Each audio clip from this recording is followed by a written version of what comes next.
Hello students, আজকে আমি তোমাদের ক্লাস 10 এর অ্যাক্টিভিটি টাস্কের সলিউশনসগুলো দেখাবো।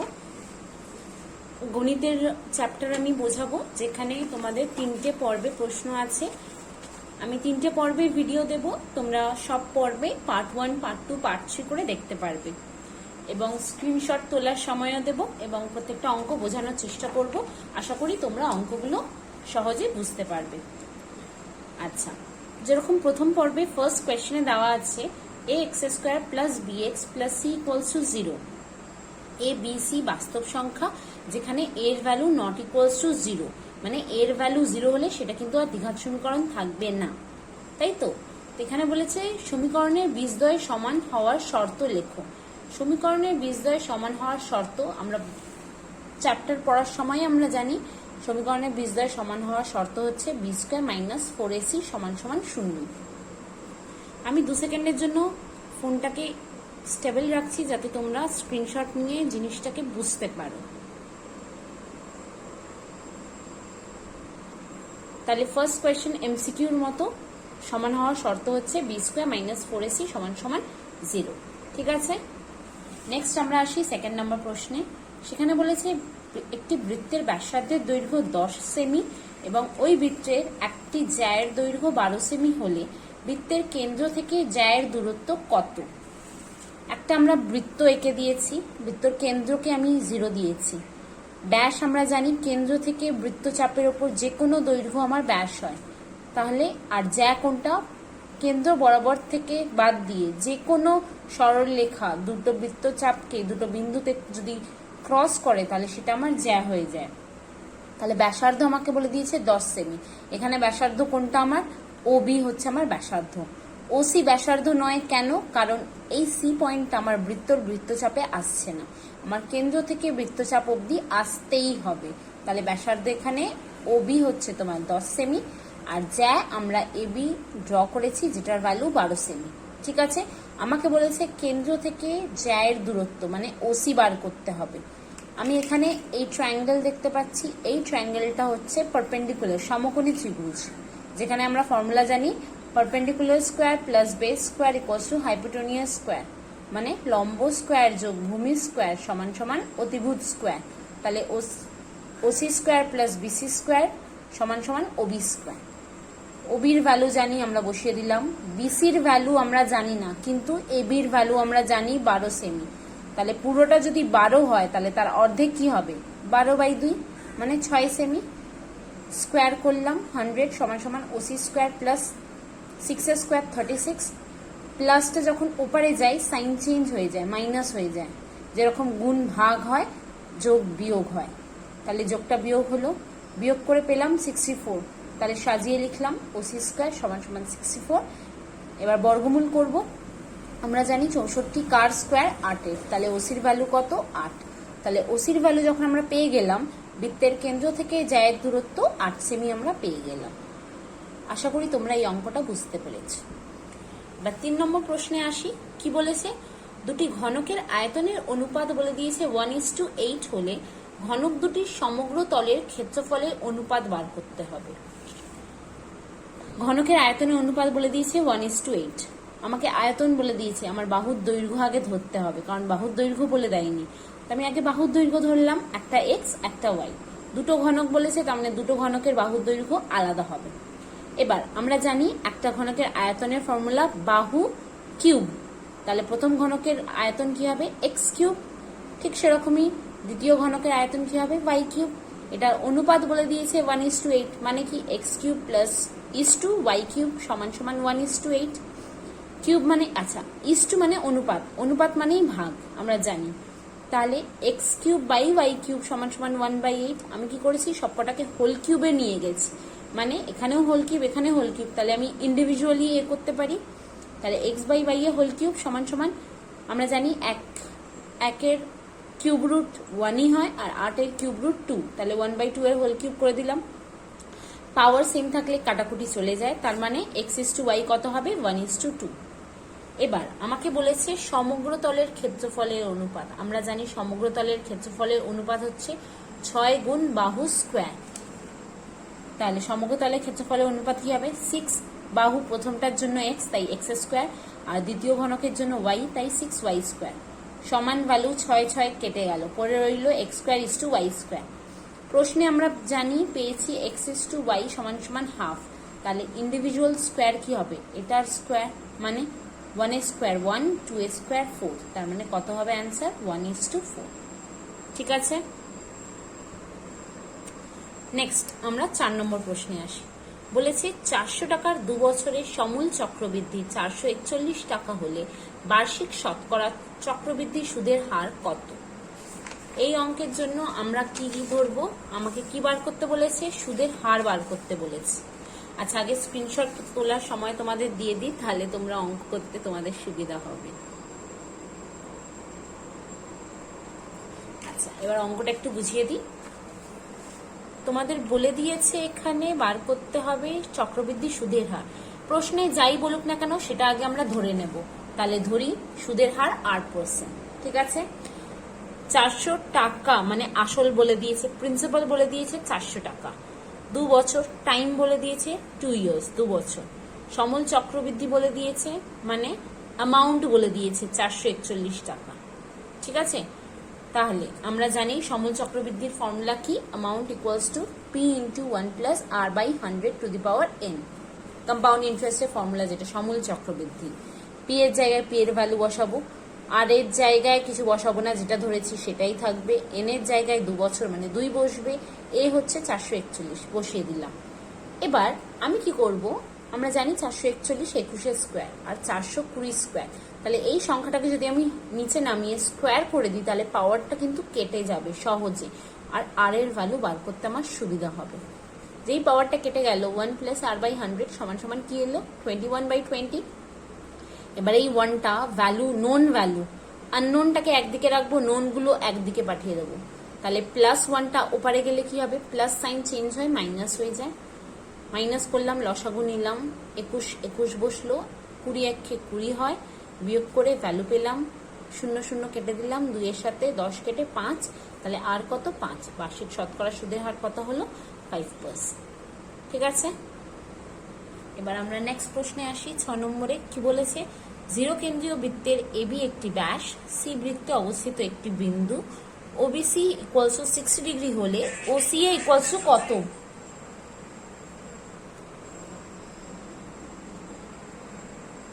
আচ্ছা সরি, আগে 5 নম্বর প্রশ্ন দেখি, ওটা মিস হয়ে গেছে।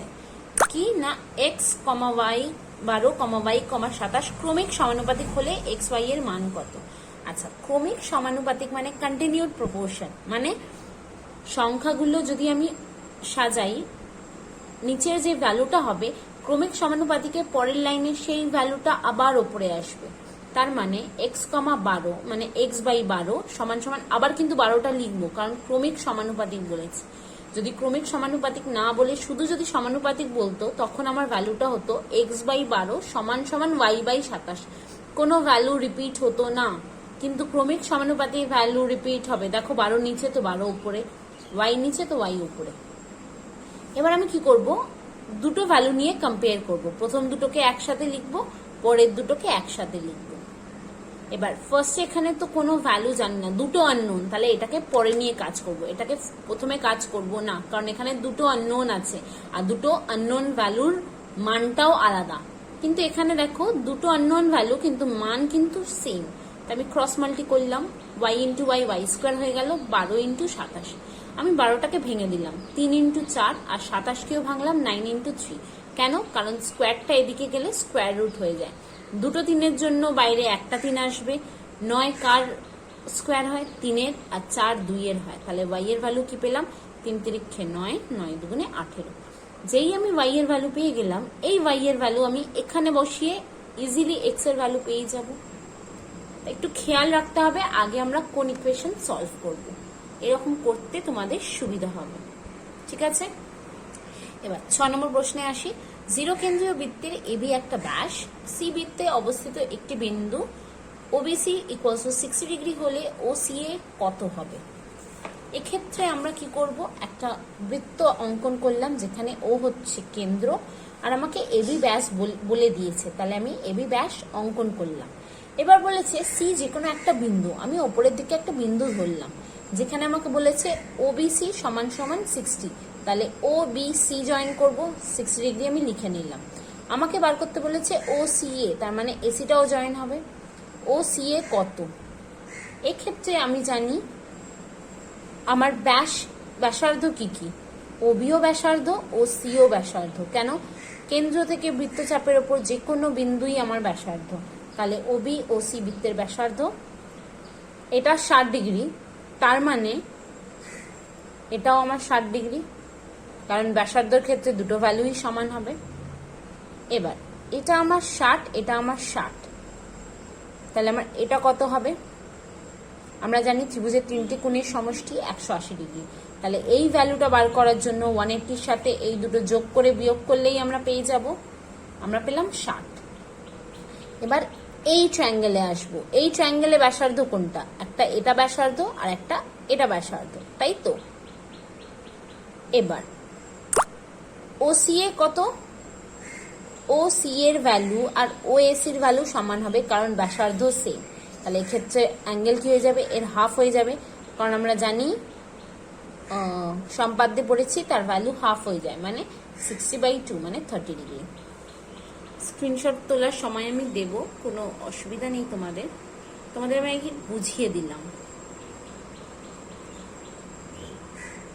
আচ্ছা, নেক্সট প্রশ্নে আমরা আসি। 7 নম্বর প্রশ্নে কি বলেছে? একটা ঘনকের প্রত্যেকটি ধারের দৈর্ঘ্য 50% বৃদ্ধি পেলে ঘনকটির সমগ্র তলের ক্ষেত্রফল শতকরা কত বৃদ্ধি পাবে? ব্যাসার্ধ 50% বৃদ্ধি পেলে মানে আগে আমাকে ধারের দৈর্ঘ্য ধরে নিতে হবে। ধারের দৈর্ঘ্যকে আমি একক ধরলাম। এবার ধারের দৈর্ঘ্য 50% বৃদ্ধি পেল মানে আগে যতটা ছিল তার উপর আবার 50% বৃদ্ধি পেল, তার মানে এ প্লাস এর 50% হলো। কারণ 50% বৃদ্ধি পাওয়া মানে এর তো 50% হলো, আর বৃদ্ধি পেয়ে নিশ্চয়ই আগের যা ভ্যালু ছিল তার থেকে বেশি হবে, তার মানে প্লাস হবে। আমরা জানি শতকরা তুলতে গেলে নিচে 100 দিয়ে ভাগ করতে হয়।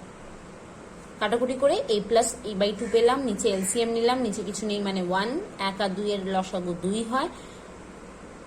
ক্রস কোনাকুনি গুণ করব, 2a প্লাস a মানে 3a/2। এবার আমাকে বলেছে সমগ্র তলের ক্ষেত্রফল কত বৃদ্ধি পাবে। যখন ধারের দৈর্ঘ্য a ছিল তখন সমগ্র তলের ক্ষেত্রফল কত ছিল? আমরা ফর্মুলা জানি 6 × বাহু স্কোয়ার। বাহু যখন a তখন সমগ্র তলের ক্ষেত্রফল 6a² বর্গ এবং। এখন যখন বাহুর দৈর্ঘ্য 3a/2 তখন সমগ্র তলের ক্ষেত্রফল কি হবে? 6 × বাহু স্কোয়ার, বাহুর জায়গায় 3a/2 বসালাম, স্কোয়ার দিয়ে বসিয়ে কাটাকুটি করে পেলাম 27a²/2। ঠিক আছে, এবার শতকরা বৃদ্ধি চেয়েছে, আগে আমরা ক্ষেত্রফল বৃদ্ধির পরিমাণটা বার করি। এখন আমার 27a²/2, আগে ছিল 6a², তাহলে কতটা বৃদ্ধি পেল? এই দুটো ক্ষেত্রফলকে বিয়োগ করে ভ্যালুটা পার করলাম। এবার আমার বলেছে শতকরা কত বৃদ্ধি পেল। শতকরার জন্য কি করতে হবে? বিয়োগ করে যে ভ্যালুটা পেলাম সেটার সাথে আগের সমগ্র তলের ভ্যালু কত ছিল সেটাকে বসিয়ে শতকরা মানেই হচ্ছে তোমার ইন্টু 100% করলেই চলে আসবে। আমরা জানি a² কেটে গেল, কাটাকুটি করে 125% পেয়ে যাব। ঠিক আছে, আচ্ছা নেক্সট 8 নম্বর প্রশ্নে বলেছে সমাধান করো। দিয়ে দিয়েছে একটা ইকুয়েশন যেখানে x এর value not equals to half বলেছে। এই ইকুয়েশনটা সলভ করার দুটো নিয়ম আছে, কিছু না ধরে ডিরেক্ট মাল্টি করে করতে পারো, আবার ধরে নিয়ে করলে তোমাদের সুবিধা হবে। তা আমি দেখলাম দুটো ভ্যালু একই যখন, তা ধরে নেওয়ার সুবিধা, তা আমি ধরে নিলাম 2x + 1 কে a। যেই আমি a ধরে নিলাম, আমি এই জায়গায় a বসিয়ে দিলাম আর এই জায়গায় a বসিয়ে দিলাম, বসিয়ে আমি লসাগু করলাম, কোনাকুনি গুণ, এলসিএম করে a এলো, a² + 3 = 4। আবার ক্রস মাল্টি করলাম, এখানে কিছু নেই মানে তো a² + 3, এখানে কিছু নেই মানে /1 গুণ করলে তো a² + 3 হয়, আর এদিকে 4a হয়ে যায়। এবার সবকটা ভ্যালুকে একদিকে আনলাম, কেন? দ্বিঘাত সমীকরণ সলভ করার জন্য আমার সবকটা ভ্যালু একদিকেই থাকা দরকার। এবার মিডল টার্ম আই গেস তোমরা জানো কিভাবে করতে হয়। a² এর সাথে যে কোএফিসিয়েন্ট থাকে আর যে ধ্রুবক সংখ্যা থাকে সেটাকে আগে গুণ করতে হয়। এর সাথে কিছু নেই মানে ধরে নেবো 1, 1 3 3। এবার 3কে আমায় এমন ভাগে ভাগ করতে হবে যাতে যোগ করলে আমার 4 আসে। তাহলে আমরা নামটা পড়বো 3 1 3, আর তো 3 কোনো সংখ্যা দিয়ে যায় না।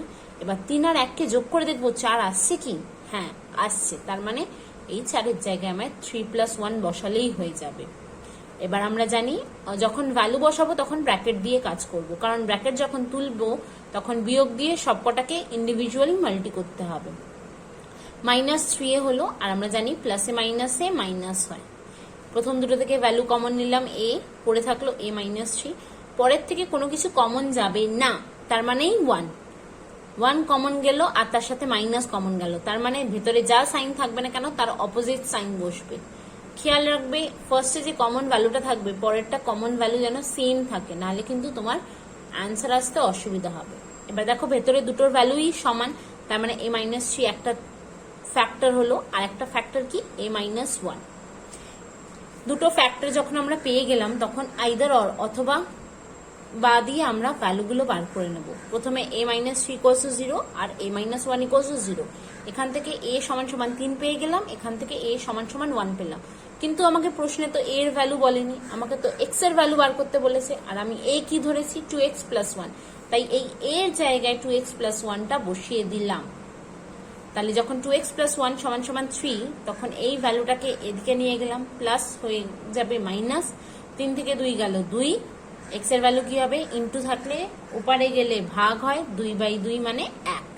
ঠিক সেরকমই +1টা ওদিকে গেল -1, 1 থেকে 1 বিয়োগ করলে 0 হয়, তার মানে x এর ভ্যালু কত হয়ে যাবে 0। তাহলে x এর মান কি, একটা 0 আর একটা 1। যদি হাফ আসতো তাহলে আমরা -½ নিতাম না, কারণ প্রশ্নে বলেই দিয়েছে x এর ভ্যালু -½ হবে না। আশা করি এই অবধি অঙ্ক বুঝতে তোমাদের কোনো অসুবিধা নেই। পার্ট 2 আমি আপলোড করে দেবো, সেখানে তোমরা পরের পার্ট আর তার পরের পার্ট দেখতে পাবে।